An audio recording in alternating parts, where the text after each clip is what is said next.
At the western edge of Cairo, where the desert meets the dream, 3 pyramids have guarded the horizon for more than 4,000 years.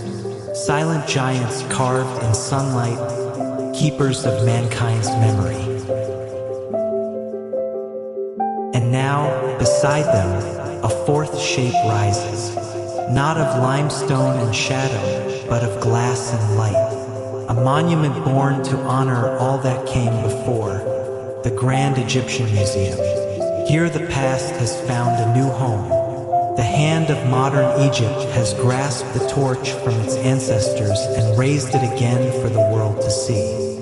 Within these walls, Ramses the Great stands in sunlight once more.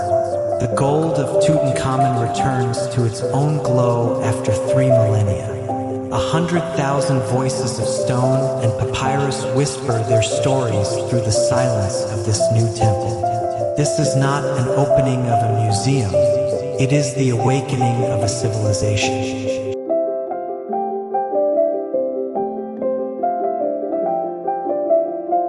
At the edge of the desert, where stone and time have watched each other for millennia, a new temple has risen. Not a temple to gods or kings, but to memory itself. The Grand Egyptian Museum, a heartbeat of glass and limestone, standing between the timeless pyramids and the living world. The wind here still carries the same sand that once brushed the hands of the builders of Giza. Yet beneath this roof, the past is not dust. It breathes. Ramses the Great stands again in sunlight for the first time in 30 centuries. He looks toward the pyramids that guarded his ancestors, his granite face lit by a sky he once called his own. Just beyond the museum's great glass facade, the 3 pyramids of Giza stand in perfect alignment with the sun, a conversation between the ancient and the modern. The distance from Ramses to Khufu's pyramid is less than 2 kilometers, yet it bridges 5,000 years. When you step onto the terrace of the Grand Egyptian Museum and look west, the pyramids rise before you like 3 giants guarding their new brother of stone and glass. The museum spans over 500,000 square meters of earth, a city within a city, the largest museum in the world dedicated to a single civilization. 90 galleries unfold like chapters from creation to conquest. Inside the grand staircase, 59 colossal statues line the path in ascending order of time. You literally climb through the centuries. Walking here is like moving through a timeline built of stone, from the earliest tools and painted pottery to the gold mask of a boy king. The architecture itself is a map of Egypt, wide and open to the pyramids on one side, anchored by the Valley of Cairo on the other, symbolizing the union of Upper and Lower Egypt in modern form. The museum's location was not chosen by chance.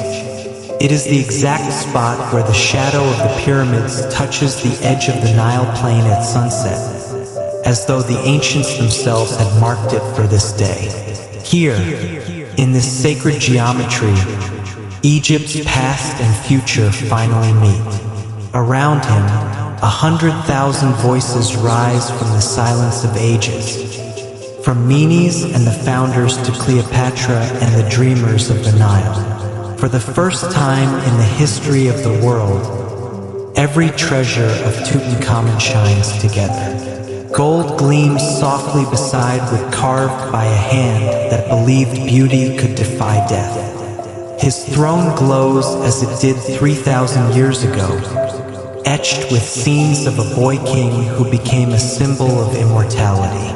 In a corner of the museum lies a dagger forged not of earth but of a fallen star, a blade born in the sky, crafted for a god in human form. Here, the heavens themselves bowed to serve a pharaoh. Wooden boats of Khufu float once more under artificial starlight, vessels that sailed the soul of a king through the afterlife 46 centuries ago. Their cedar planks still carry salt from ancient seas. And beyond these wonders lie rooms where scribes of our own age labor in white coats, restoring color to papyrus, light to stone, breath to time. The priests of antiquity have become scientists. Their faith is knowledge, their rituals precision. This is not a museum of the dead. It is a place where death lost.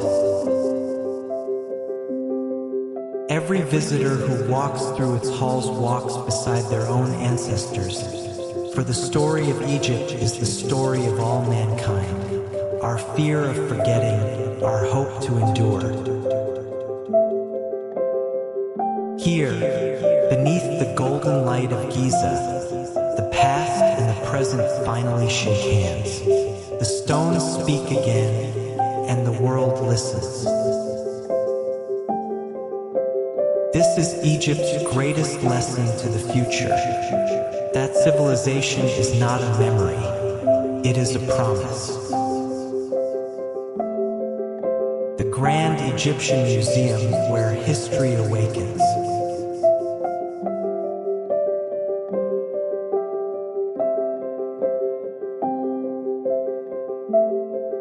Among the treasures of the Boy King lies a blade unlike any other, forged not from the earth, but from the sky. Tutankhamun's dagger was fashioned from iron that fell to our world in a meteor of fire. Imagine it, a weapon shaped by hands that had never seen steel, yet guided by a belief that the stars themselves could guard their pharaoh. When you stand before that dagger in the Grand Egyptian Museum, you realize you are not looking at an object. You are looking at a moment when the cosmos and humanity touched. In its edge gleams the truth of Egypt itself, that nothing ever truly dies as long as it is remembered. So come and see it for yourself. Walk where the builders of eternity once stood. Let the Nile breeze and the light of Giza whisper their secrets to you. Visit Egypt, where civilization was born,